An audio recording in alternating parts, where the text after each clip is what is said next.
이르시기를 너희는 가만히 있어 내가 하나님 됨을 알지어다.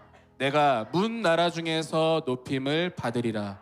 내가 세계 중에서 높임을 받으리라 하시도다. 아멘. 올 한 해 첫 예배 하나님께서 우리에게 주시는 은혜의 말씀을 함께 듣도록 하겠습니다. 여러분 새해 복 많이 받으십시오. 2024년에는 여러분이 정말 하나님과 친해지셨으면 좋겠습니다. 하나님의 그 친밀함을 여러분이 매일매일 누리시기를 바랍니다. 정말 툭순 너무 좋았어요. 목소리도 좋지만 표정도 좋지만 찬양하는 그 마음이 너무 아름다웠습니다. 가사 하나하나가 또 오늘 제가 준비한 말씀과도 너무나 일치하고요. 또 우리가 함께 불렀던 찬양 너희는 가만히 있어. 어쩌면 이렇게 선곡을 오늘따라 잘 했는지 모르겠습니다. 오늘 새해 첫날 하나님이 우리에게 주시는 말씀은 조금 의외죠. 말씀의 제목이 저를 따라해 주세요. 너희는 가만히 있어. 네, 그게 새해 첫날 하나님이 우리에게 주신 메시지입니다. 여러분, 우리는 어제 2023년 마지막 예배, 주일 예배 때 요나서를 통해서 하나님이 우리에게 주시는 구원은 처음부터 끝까지 은혜라는 것을 알았습니다. 하나님께서 우리에게 구원을 주시고 그 구원을 이루고 그 구원을 완성하는 과정에서 우리가 하나님을 위해서 뭔가를 하는 게 없습니다. 우리가 하나님을 위해서 뭔가를 하려고 할 때 우리는 보탬이 되는 것이 아니라 오히려 방해를 하는 것을 보게 되죠. 그게 바로 요나의 이야기입니다. 자신이 잘하고 있다고 생각하는 사람은 아마 이런 말씀을 받아들이기가 쉽지 않을 것입니다. 근데 잘한다고 생각하는 것도 오래 가지 않아요. 그래서 신앙생활을 오래 하신 분일수록 모든 것이 하나님의 은혜라는 것을 절감하게 되는 것이죠. 한 목사님은 평생 하나님과 동행하는 삶을 살다가 94세에 하나님의 품에 안기시면서 그렇게 말씀하셨어요. 내가 그동안 한 것은 죄 지은 것밖에 없습니다. 하지만 하나님의 은혜는 항상 저와 함께 했습니다. 저는 그게 너무나 정확한 신앙 고백이라고 생각합니다. 여러분, 구원만 그런 게 아니에요. 기도도 그렇습니다. 기도는 나에게서 시작하는 게 아니에요. 많은 사람들은 내가 기도를 한다고 생각하는 거예요. 하지만 진정한 기도는 하나님에게서 출발합니다. 우리가 기도에 대한 바른 관점을 갖지 못한다면 우리는 또 2024년 동안 내가 열심히 기도할 거예요. 그러면 그 기도는 어려울 수밖에 없습니다. 시작할 때부터 내가 기도해야 할 내용들이 있어야 되고 제목들이 있어야 되고 그 다음에 기도하는 내내도 불안초조해요. 왜냐하면 내가 원하는 결과가 나와야 되니까. 그건 기도가 아니에요. 그것은 성경적인 기도가 아닙니다. 필립 맨스는 이렇게 말합니다. 기도는 하나님의 관점으로 나를 보고 현실을 보는 것이다. 기도는요, 결국은 말하는 게 아니에요. 기도는 하나님을 보는 것입니다. 하나님을 보기 시작하면은 하나님의 관점으로 보이기 시작한다는 거예요. 예수님께서 마태복음 이 산상순에서 뭐라고 말씀하셨죠? 너희는 이방인들처럼 하나님을 믿지 않는 사람들처럼 자꾸 많은 말을 하려고 하지 말아라. 여러분, 많은 말로 기도하게 되면 어떻게 되죠? 횡설수설하게 됩니다. 했던 말 또 하게 됩니다. 그게 많은 말을 하는 기도의 특징이에요. 했던 말을 또 하고 또 하고. 우리가 중언부언하지 말라 이거예요. 왜냐하면 그들은 말을 많이 해야만 하나님이 기도를 들어주신다고 생각한다. 너희는 그들을 본받지 말아라 하시면서 예수님이 하신 말씀이 뭐냐면은 너희가 입을 열기도 전에, 너희가 하나님 앞에 뭔가를 구하기도 전에 하나님은 이미 너희가 무엇이 필요한지 다 아신다. 여러분, 우리는 기도에 바른 관점을 가져야 됩니다. 기도의 시작은 말하는 게 아니에요. 우리는 기도할 때 하나님이 이미 내 기도의 모든 제목, 내 모든 필요를 다 알고 계시며 또한 그 모든 것을 주시는 분임을 알아야 됩니다. 여러분이 믿음이 있게 되기를 주님의 이름으로 축복합니다. 2024년 저의 간절한 기도 제목, 그리고 내일부터 또 시작되는 우리 블레싱 2024는 우리 허브의 모든 성도님들이 한 사람도 예외 없이 기도를 통해 하나님과 친밀해지는 거예요. 기도를 통해 하나님의 임재를 삶 속에서 경험하게 되는 것입니다. 여러분, 우리가 기도에 대해서 배우려면 당연히 인생의 모든 게 그런 것처럼 멘토가 필요해요. 그죠? 우리가 뭐를 잘하려면 좋은 멘토가 있으면 큰 도움이 됩니다. 근데 너무 감사하게 성경을 보면은 멘토들이 많아요. 물론 예수님이 최고의 멘토시죠.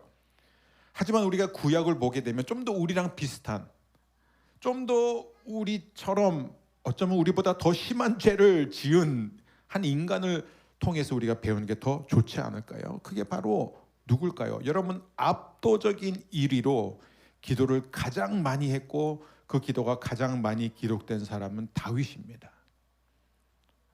다윗은 시편에 무수히 많은 기도들을 그렇게 적었습니다. 근데 이 다윗의 기도 가운데 굉장히 유명한 기도가 있어요. 여러분, 오늘 우리가 함께 읽은 이 짧은 한 절, 시편 46편 10절, 이 46편은 사실 고라 자손의 기도라고 돼 있어요. 고라 자손. 이 고라 자손은 누구냐? 이 고라 자손은 다윗하고 밤낮으로 함께 기도했던 사람들이에요. 아침 저녁으로 다윗이 소집해서 함께 기도하고 예배하고 찬양했던 사람들이에요. 따라서 고라 자손의 시편은 다름 아닌 다윗의 시편입니다. 자, 이 고라 자손이 쓴 시편 가운데 굉장히 유명한 구절이 있어요. 그게 바로 오늘 우리가 함께 읽은 구절입니다. 시편 46편 10절에 보면 이렇게 돼 있어요. 너희는 가만히 있어 내가 하나님 됨을 알지어다. 오늘 말씀의 제목이 여기서 나온 거예요. 너희는 가만히 있어. 가만히 있어라. 이게 기도의 시작이에요. 우리가 말을 하는 게 아니라 가만히 있는 거예요. 간단하죠? 아니요. 세상에서 제일 힘든 게 가만히 있는 거예요. 저도 목사지만 기도할 때 하나님 앞에 가만히 있는 건 너무 힘들어요. 왜냐하면 우리는 그렇게 배우지 않았습니다. 한국 사람은 그렇게 태어나지도 않고 그렇게 자라나지도 않고 우리가 배운 모든 것은 빨리빨리 능률적으로 효과적으로 가능한 한 많은 일을 멀티태스킹을 하면서 우리는 계속해서 그런 환경에서 자랐고 그렇게 열심히 살아가는 사람들이에요. 여러분, 근데 우리가 조금 재미있는 역사적인 걸 몇 가지 배웠으면 좋겠어요. 여러분, 시계가 언제 발명되었죠? 1370년 독일에서요. 근데 이 1370년에 시계가 발명되기 전까지는 모든 시간은 자연적 시간이었어요. 그러니까 무슨 얘기냐면 해가 뜨면 일어나고 해가 지면 잤어요. 그래서 일정한 리듬이 있었습니다. 삶의 리듬이 있었어요. 그리고 여름에는 좀 더 오래 활동을 했고 겨울은 좀 더 짧게 활동을 했습니다. 해가 빨리 지니까. 그러면 그 남방이라는 것이 중앙 남방 시스템이라는 게 생기기 전에 그 추위를 혹독한 추위를 사람들이 어떻게 버텼는 줄 아세요? 겨울에 긴 잠을 통해서 버텼습니다. 그런데 이제 이 시계가 이제 발명이 되면서 어떤 일이 일어났죠? 이제 자연적 시간이 인공 시간, 인위적인 시간으로 바뀌었습니다. 그래서 이제 더 이상 시간은 우리의 삶을 통제하는 것이 아니라 우리가 우리의 목표를 이루기 위해서 마음대로 움직이고 관리할 수 있는 것이 된 거예요. 그 다음에 이제 또 하나의 획기적인 변화가 1879년에 여러분 다 배우셨는데 기억 안 나시죠? 토마스 에디슨이 뭘 발명했죠? 네? 토마스 에디슨 처음 들어보신다고요? 전구를 발견했습니다. 네. 그래서 이때부터는 우리의 수면 시간이 급격하게 변화되게 되는, 완전히 줄어들게 되는 거예요. 그래서 이때만 해도 뭐 우리나라에는 이런 조사가 없는데 이게 미국 자료를 보니까 그 당시에 미국인들의 하루 평균 수면 시간이 10시간이었다는 거예요.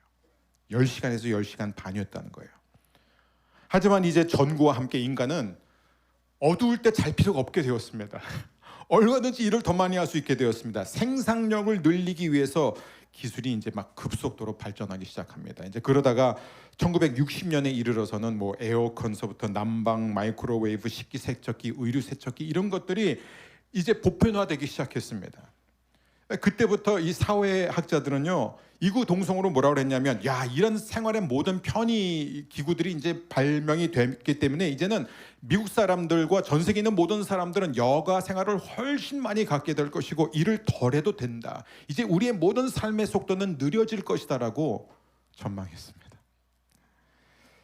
근데 당시 미국의 상원 소위원회에서 연구하고 발표했는데 그때 뭐라고 그랬냐면 1985년이 되면 미국인들은 평균 주 22시간 일하고 1년 기준으로 27주만 일하면 될 것이라고 말했습니다.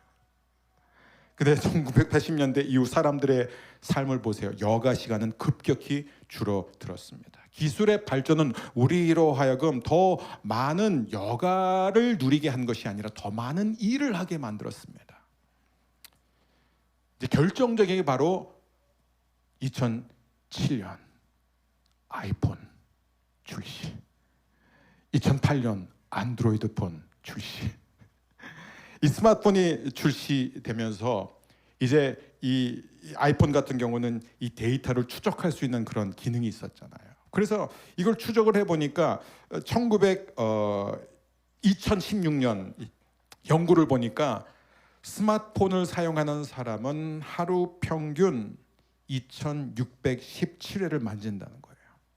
그리고 76회에 걸쳐서 2시간 반 화면을 본다는 것이죠.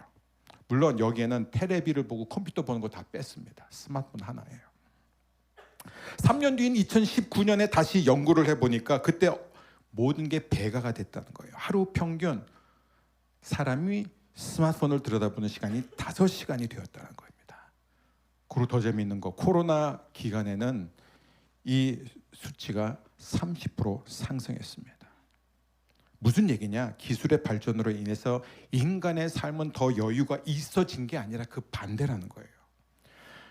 정신건강의학자들은 이 모든 현상에 대해서 뭐라고 말하냐면 이것은 한마디로 조급증이다 이거예요. 오늘 현대인들이 앓고 있는 가장 큰 질병이 무엇이냐면 늘 시간에 쫓겨 늘 일을 서두르다가 결국 허둥지둥 하게 되는 삶이라는 거예요. 굉장히 열심히 살고 굉장히 많은 것을 하는 것 같지만은 열매가 없다는 것이죠. 그래서 이 조급함이 오늘날 뉴노멀이 되었습니다. 제가 굉장히 존경하고 제가 박사과정을 밟을 때 정말 저에게 아름다운 멘토로 섬겨주셨던 미국의 기독교 철학자 달라스 윌라드는 이런 질문을 받았다고 합니다.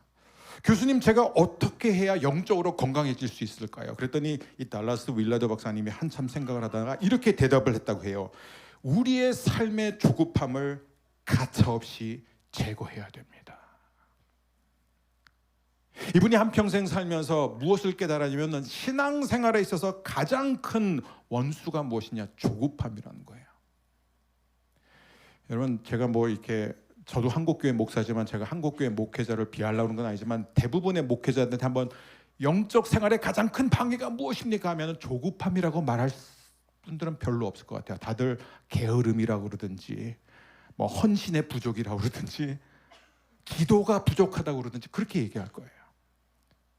여러분, 우리는 이걸 똑바로 봐야 됩니다. 우리의 신앙생활에 있어서 하나님과의 친밀함을 누리는 데 있어서 가장 큰 적이 무엇이냐? 바로 조급함이라는 거예요. 조급함. 미국의 한 유명한 교수는요 5년 동안 2,000명의 크리스찬들을 대상으로 연구를 했습니다. 그런데 신앙생활에 있어서 가장 큰 방해물이 무엇인지 연구를 하고 발표를 했는데 압도적인 1위가 뭐였을까요? 바쁨이었어요. 바쁨. 분주함입니다.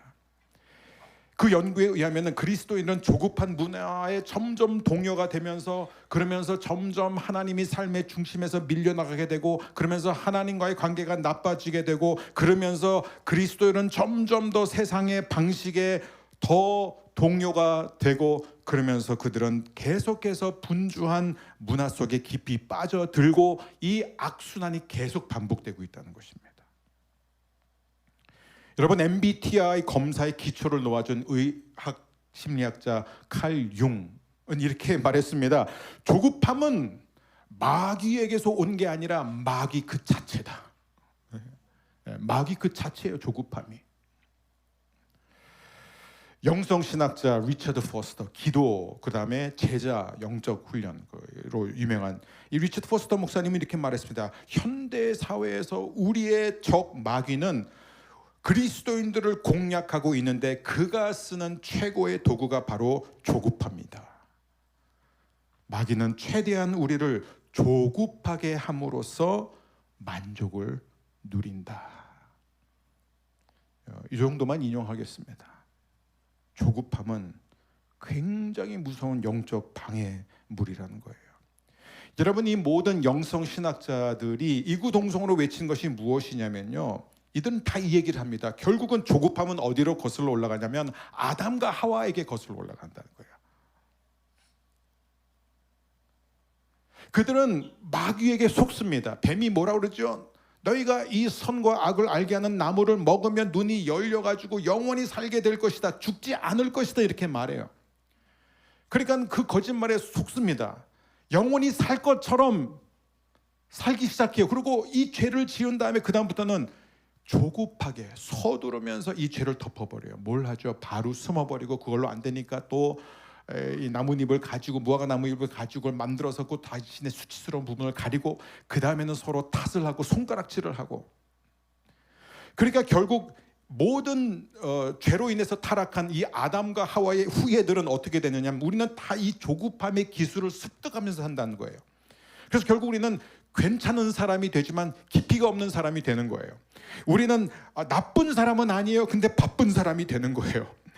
우리는 결코 뭐 이렇게 영혼이 없는 사람이 아니에요. 근데 우리는 언제나 정신이 팔려 있는 사람이라는 거예요. 우리는 부도덕한 삶을 살진 않아요. 그러나 우리는 늘 산만하다는 것입니다. 이게 오늘 많은 그리스도인들의 현 주소라는 거예요. 그리고 이런 삶을 살면서 우리가 기도를 하기 때문에 그 기도가 잘못될 수밖에 없는 거예요. 그 기도에는 효력이 없습니다. 왜냐하면 우리의 모든 기도는, 생각해 보세요, 증상만 자꾸 다루지 뿌리를 다루지 못하고 있기 때문입니다.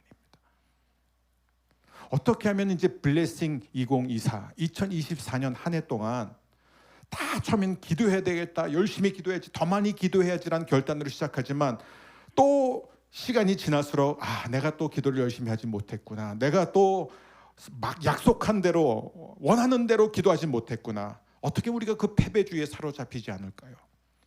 뿌리를 다뤄야 됩니다. 그 뿌리를 해결해야 된다는 것이죠.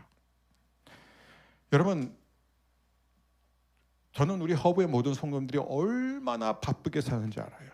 더군다나 저희 교회는요, 저희가 최근에도 이게 조사를 해보니까 30, 40대, 50대가 70%가 훨씬 넘습니다. 그러니까 자녀 육아서부터 시작해서 이 자녀 문제나 또 커리어에 있어서 지금 가장 바쁠 때예요. 그리고 집안에도 일이 많고 밖에서도 일이 많고 거기다 또 교회도 와야 되고 섬겨야 되고, 얼마나 바쁜지 몰라요. 그리고 여러분은 정말 책임의식이 강하기 때문에 가족을 살려야 되고, 또 여러분을 바라보는 식구들이 많고 직원들이 있고 동료들이 있다는 건 너무나 잘 압니다.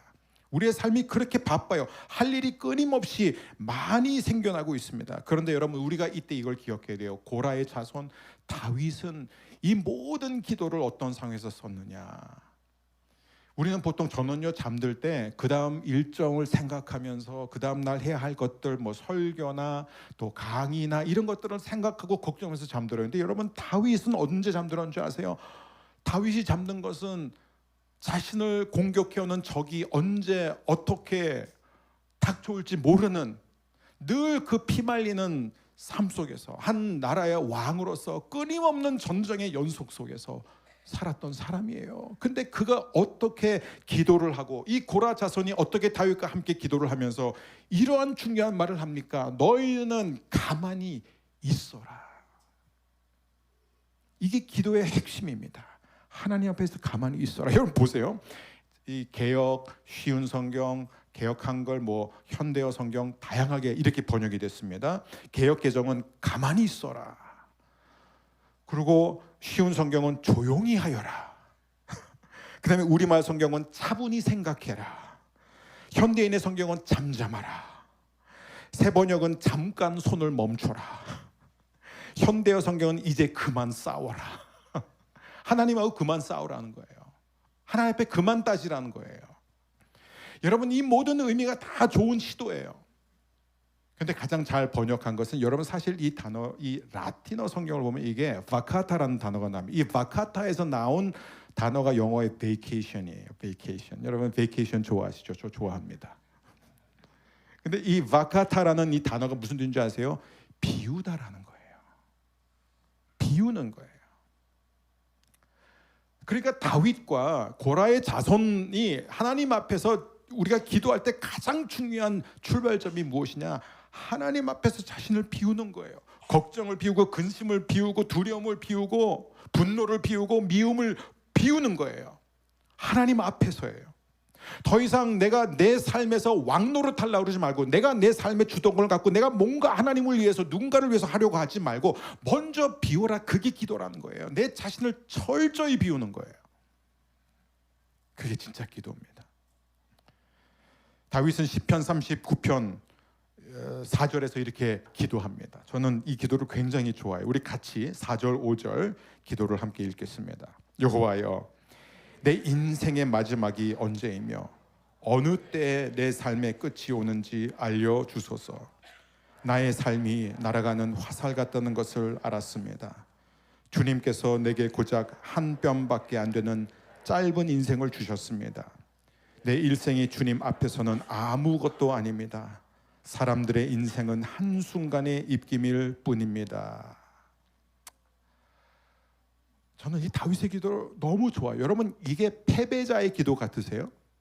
다윗이 지금 너무 슬프고 너무 절망해가지고 막 거기서 막 흐느끼면서 막 뒹굴면서 기도한 것 같으세요? 여러분, 아니에요. 이 기도는요, 승리자의 기도예요. 여러분, 이 기도 읽어보세요. 이 기도가 얼마나 귀한 기도인지 모릅니다. 하나님, 제가 얼마나 약한 사람인지. 사람들은 다 자기가 오래 살 거라고 생각하지만 우리는 오래 살 수 없고, 우리는 정말 잠깐 이 땅에 왔다가 금방 이 세상을 떠나야 되는 연약한 존재.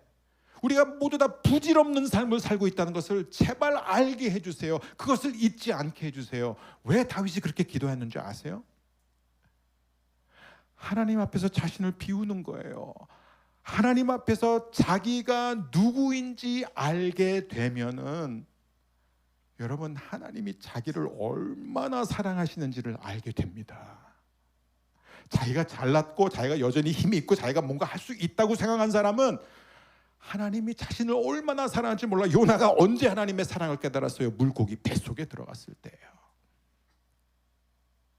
저는 2024년 이 다윗의 기도가 또한 저와 여러분의 기도가 되었으면 좋겠습니다. 유명한 영성 신학자 헨리 나우에는 이렇게 말합니다. 하나님 앞에 가만히 있는 시간은 새로운 변화의 영광로이다. 영광로라는 거예요. 여러분, 진짜 새롭게 되기를 원하세요?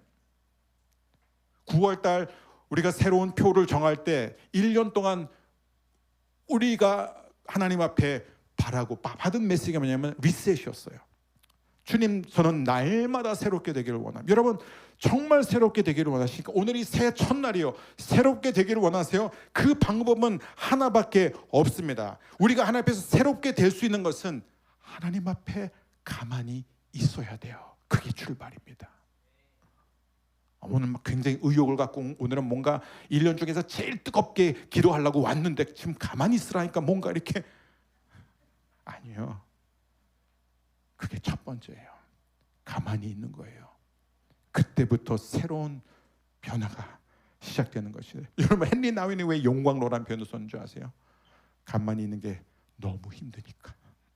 너무 힘들어요. 진짜 힘듭니다. 저는 하나님 앞에서 가만히 있을 때마다 늘 치열한 싸움을 싸워요. 정말 치열한 싸움을 싸웁니다. 생각나는 것도 많고 연락해야 될 것도 많고 뭘 쫓기는 것도 많고, 근데 그거를 가만히 있으려니까 막 속이 부글부글하고 막 너무 힘들어요. 근데 그거를 이겨낼 때 우리는 비로소 하나님이 나를 얼마나 사랑하신지를 깨닫게 되는 것입니다. 너희는 가만히 있어. 그 다음이 뭐예요? 내가 하나님 됨을 알지어다. 왜 가만히 있으라고요? 내가 하나님 되는 것을 너는 알게 될 것이다. 이스라엘 백성이 애굽에서 빠져나왔을 때 하나님이 가장 먼저 그들에게 주신 명령이 뭐예요? 출애굽기 14장 14절입니다. 우리 함께 읽겠습니다. 여호와께서 너희를 위하여 싸우시리니 너희는 가만히 있을지니라. 아멘. 여러분, 2024년 하나님이 여러분에게 주시는 약속이 이거예요. 내가 너희를 위해서 싸울 것이다. 여러분의 싸움이 무엇이든지 간에, 가정의 평화, 자녀와의 관계, 부부관계, 사업, 일터에서의 갈등, 그게 무엇이든지 간에 하나님께서 여러분을 위해서 싸우실 것입니다. 근데 조건이 있어요. 가만히 있으라는 거예요. 가만히 있으라는 거예요. 아직 멀었어요. 제가 조금 더 하려고 그래요.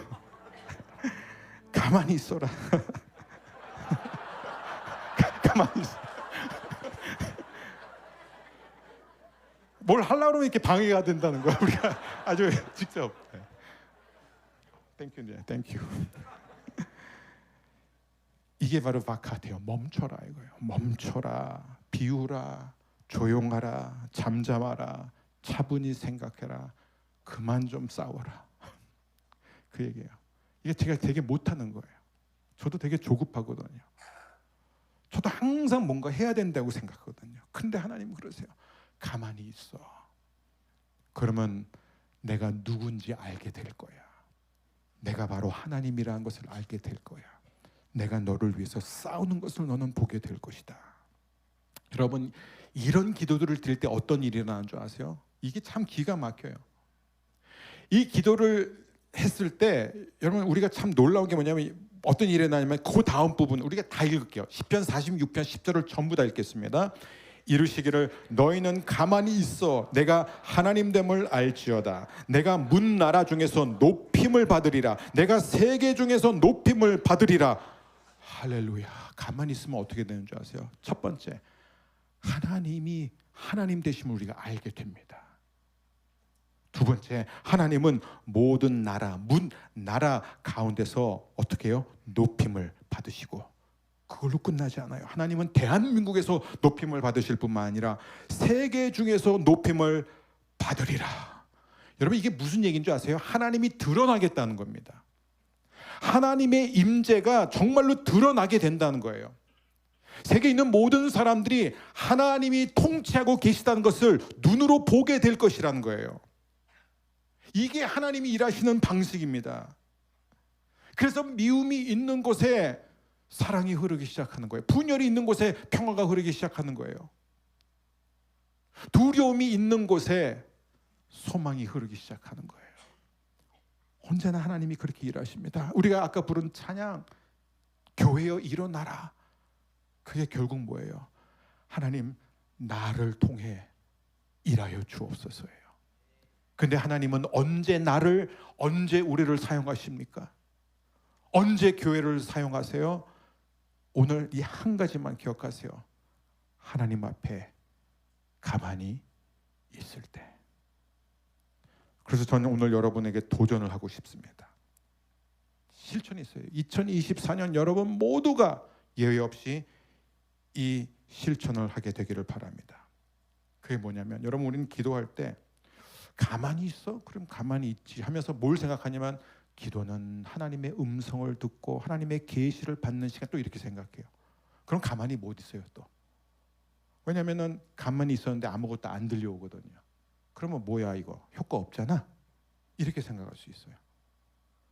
그래서 저는 여러분 모두에게 제가 도전하고 싶은 게, 기도가 아직 낯선 분들, 그런 분들은 정말 하루에 1분 1분은 그래도 자존심상 무슨 1분이야. 그럼 2분.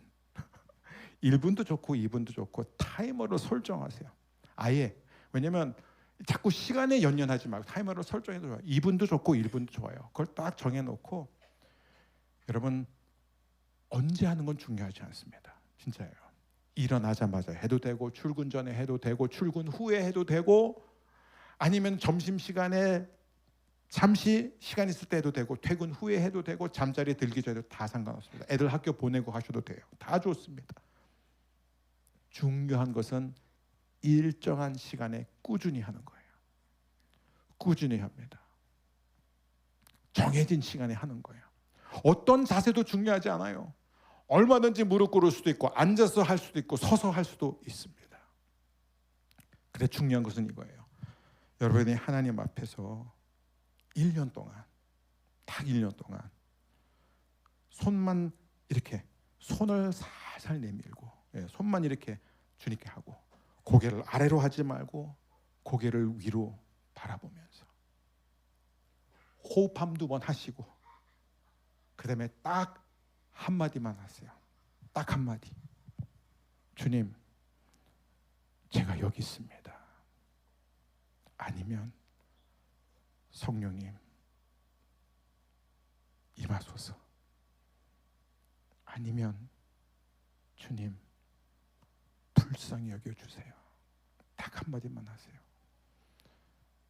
그리고 그 정해진 시간 1분, 2분 동안 아무 말 하지 마세요. 제발 아무 말 하지 마세요. 그렇게 한 달 해보세요, 여러분. 그리고 한 달이 지나면은 시간을 늘리세요. 3분도 좋고 4분도 좋습니다. 늘리세요. 여러분, 제가 여러분한테 약속드릴 수 있는 것이 이것을 매일 정해진 시간 루틴으로 한다면요, 어느새 여러분 기도가 여러분의 삶의 중심이 될 거예요. 진짜 그렇습니다. 내가 기도 없이는 못 사는구나. 그걸 어느 순간부터 깨달아요. 어떤 분은 2달 걸릴 수 있어. 어떤 분은 넉 달 걸릴 수 있습니다. 근데 여러분 이거를 1년 동안만 해보세요. 그리고 또 어떤 분은 아니야 나는 처음부터 60분 정해놓고 할래. 그분은 오래 안 가요. 그러지 마세요. 짧게 하나님 앞에 2024년 여러분 저는 확신합니다. 하나님이 하나님 되심을 여러분에게 보여주실 것입니다. 그 가운데 절대 이런 생각하지 마세요. 이게 효과가 있나? 왜 나는 아무것도 못 느끼지? 내가 이렇게 하는 게 맞나? 여러분 기도는 하나님으로부터 뭔가를 받는 게 아니에요. 얻어내는 게 아닙니다. 기도는 하나님 앞에서 먼저 나를 비우는 거예요. 멈추는 거예요. 내 삶의 소리, 소음을 멈추는 거예요. 그럴 때 성령께서 여러분을 도와주실 줄 믿습니다. 우리 시간에 함께 찬양했으면 좋겠습니다. 우리 찬양하고 함께 기도하겠습니다. 우리 자리에서 일어나셔서 나의 영혼이 잠잠히 하나님만 바라며